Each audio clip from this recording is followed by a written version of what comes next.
Hello student, आज मैं आपको हिंदी पढ़ाने वाली हूँ। जो हिंदी वर्कबुक है जो क्लास 6 से लिया गया है और ये चैप्टर 1 है।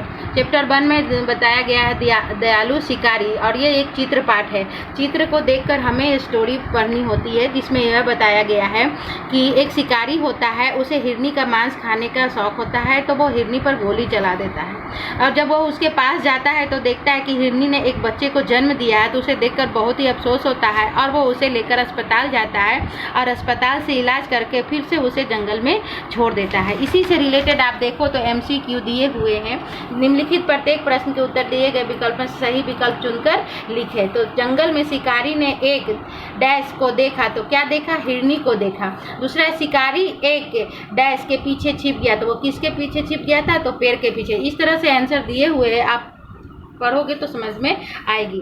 कोष्टक में से उचित शब्द चुनकर रिक्त स्थानों की पूर्ति कीजिए। यहाँ कोष्टक में आंसर दिए हुए हैं, ये क्वेश्चन पढ़कर फिलअप्स और इसमें से ढूंढ के हमें यहाँ भरना है। जैसे शिकारी के पास एक बंदूक थी, शिकारी शिकार करने के लिए डैश में गया था, तो क्या आएगा यहाँ? जंगल।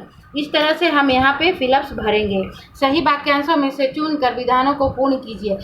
फर्स्ट था, शिकारी जंगल में गया क्योंकि, तो वो क्यों गया? तो उसे हिरनी के मांस खाने की इच्छा था। ये 3 ऑप्शन में से जो ऑप्शन सही होते हैं वहाँ इसे ढूंढ के यहाँ भरना है। अब हम क्वेश्चन नंबर 4 देखेंगे कि निम्नलिखित प्रश्नों के उत्तर एक एक वाक्य में लिखिए। अब यहाँ क्वेश्चन से, शिकारी जंगल में क्यों गया? तो क्यों गया? तो क्योंकि उसे हिरनी की मांस खाने की इच्छा हुई थी। इस तरह से क्वेश्चन आंसर दिए हैं जिसके सारे आंसर यहाँ पे लिखा हुआ है, तो पढ़ोगे तो आपको समझ में आ जाएगी।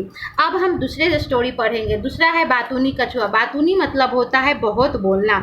जो कछुआ है बहुत ही बोलता था। जहाँ वो कछुआ रहता था उसके 2 दोस्त थे, हंस, और वो तीनों वहाँ रहते थे। वहाँ बारिश नहीं होने के कारण पानी की कमी हो गई थी, जिस कारण वो लोग बात किए कि हम लोग दूसरे जगह जाएंगे। लेकिन हंस ने कहा था कि हम लकड़ी को पकड़ेंगे लेकिन तुम बीच में पकड़ना, लेकिन बातें मत करना।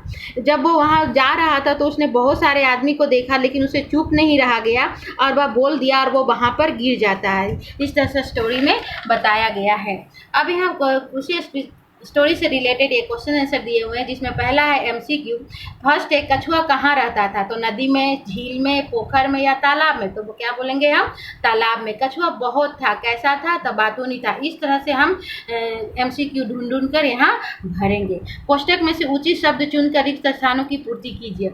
यहाँ फिलअप्स दिए हुए हैं, कोष्टक में आंसर दिया हुआ, इसमें से ढूंढ कर हमें यहाँ पे भरना है। जैसे तालाब में एक डैश रहता था, तो यहाँ से क्या होगा? कछुआ, तो यहाँ हम कछुआ भरेंगे। इस तरह से हम यहाँ फिलअप्स करेंगे। अब तीसरा, सही वाक्यांश चुनकर विधानों को पूर्ण कीजिए। ये तालाब में पानी सूखने लगा क्योंकि, तो इसमें से ढूंढकर हमें यहाँ भरना है आंसर की बरसात बहुत कम हुई थी जिस कारण से वहाँ तालाब सूख गई थी। इस तरह से यहाँ सारे आंसर ढूंढ के भरने हैं। क्वेश्चन नंबर 4 है, निम्नलिखित प्रश्न के उत्तर एक एक वाक्य में लिखिए। कछुए की क्या आदत थी? तो कछुए की आदत थी कि वह बहुत ही बातूनी था, यानी बहुत ही बोलने वाला था। इस तरह से सारे आंसर यहाँ पे दिए हुए और आपको पढ़ना है और आंसर देख लेना है।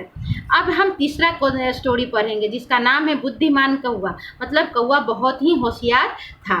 क्या इसमें कहानी यह है कि कौवा को बहुत प्यास लगा था। वो एक झोपड़ी के पास जाता है और वहाँ एक घड़ा देखता है, लेकिन वो घड़े में पानी बहुत नीचे देखता है।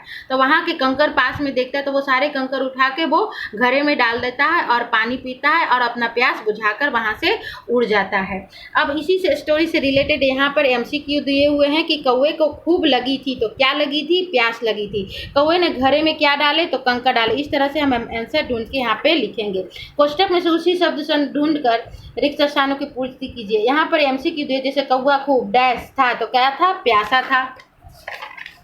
अब यहाँ पर ही थर्ड क्वेश्चन देखेंगे। सही वाक्यांश चुनकर विधानों को पूर्ण कीजिए। तो कौवे ने पानी को तलाश की क्योंकि, तो डैश क्या है था? तो उसे खूब प्यास लगी थी। इस तरह से हम इसमें से सारे क्वेश्चंस के आंसर ढूंढ के हम यहाँ फिलअप्स में भरेंगे। निम्नलिखित प्रश्न के उत्तर एक एक वाक्य, मतलब एक ही सेंटेंस में हमें लिखना है कि कौवे ने पानी की तलाश क्यों की? तो कौवे ने पानी की तलाश क्योंकि उसे बहुत ही प्यास लगी थी। इस तरह से सारे क्वेश्चन के आंसर लिखे हुए हैं। अब हम फोर्थ स्टोरी देखेंगे। सारे ये फर्स्ट लेसन के ही स्टोरी हैं। फोर्थ है कौवा और लोमड़ी।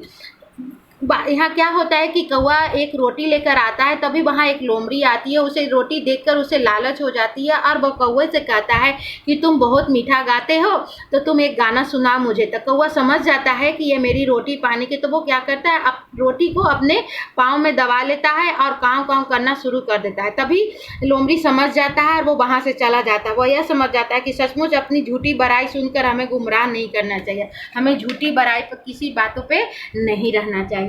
अब उसी से रिलेटेड आप यहाँ पर एमसीक्यू देखिए कि किसके मुंह में पानी आ गया, तो लोमड़ी के, सियारिन के, कि भालू के, तो क्या आएगा, लोमड़ी के। पेड़ के डाल पर कौन बैठा है, तो कौवा बैठा है। इस तरह से हम एमसीक्यू पढ़ेंगे और आंसर लिखेंगे। कोष्टक में उचित शब्द देखेंगे और भरेंगे। जैसे लोमड़ी को कौवे का गाना, लोमड़ी के कौवे का गाना डैश लगता था, तो कैसा लगता था, मीठा। तो यहाँ मीठा लिखा है, तो इसी तरह इसमें से ढूंढ के हमें यहाँ फिलअप्स पूरी भरनी है। थर्ड है कि सही वाक्यांश चुनकर विधानों को पूर्ण कीजिए। जैसे लोमड़ी कौवे का गाना सुनने की इच्छा प्रकट की क्योंकि वह उसकी रोटी लेना चाहता था। इस तरह से हम यहाँ पे सारे आंसर ढूंढ के यहाँ पे भरेंगे। अब यहाँ पे एक एक वाक्य में लिखिए प्रश्नों के उत्तर।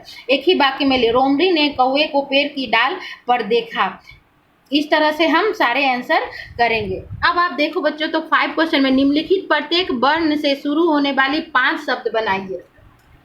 जैसे यहाँ पर बताया गया है कि ट लिखा है, तो ट से टमाटर, टमटम, टोपी। इस तरह से आप और भी दूसरे वर्ड भी लिख सकते हैं। जैसे ड से तो हम यहाँ पे डमरू, कुछ डमरू, डमडम, आप इस तरह से कुछ भी वर्ड बना सकते हैं। म से मछली। इस तरह से आपको 5 शब्द लिखने हैं। अब 6 क्वेश्चन है, निम्नलिखित विरोधी शब्द को ध्यान से पढ़िए और उनका वाक्य प्रयोग कीजिए। विरोधी शब्द मतलब होता है विलोम शब्द। दयालु, दयालु का उल्टा शब्द क्या होता है, निर्दयी। बहुत का थोड़ा। इस तरह से सारे आंसर यहाँ दिए हुए हैं और इसी का ही यहाँ पे वाक्य बनाना जाता है। फर्स्ट था दयालु और निर्दयी, तो दयालु का क्या होता है, शिकारी दयालु था, और निर्दयी का तो शिकारी निर्दयी था। इस तरह से हमें क्वेश्चन वाक्य बनाने हैं। दूसरा है तुम बहुत थक गए हो, थोड़ा, अब थोड़ा आराम कर लो। इस तरह से सारे वाक्य हमें यहाँ पे बनाना है। अब हमें लास्ट 7 क्वेश्चन से नीचे दी गए वाक्य हमें संज्ञा शब्द ढूंढ। संज्ञा मतलब person name, things name, animals name. इस तरह से जिसका भी नाम आता है उसे संज्ञा कहते हैं। जैसे फर्स्ट है, पूजन की परीक्षा 5 बजे तक चलने वाली थी, तो पूजन यहाँ से संज्ञा हो गया और परीक्षा यहाँ संज्ञा हो गया। सब अंबाजी जा रहे हैं, तो यहाँ अंबाजी क्या हो गया, संज्ञा हो गया। इस तरह से हम इसमें से संज्ञा ढूंढ के और लिखेंगे। तो मुझे उम्मीद है आप सबको अच्छा लगा होगा। थैंक यू एंड धन्यवाद।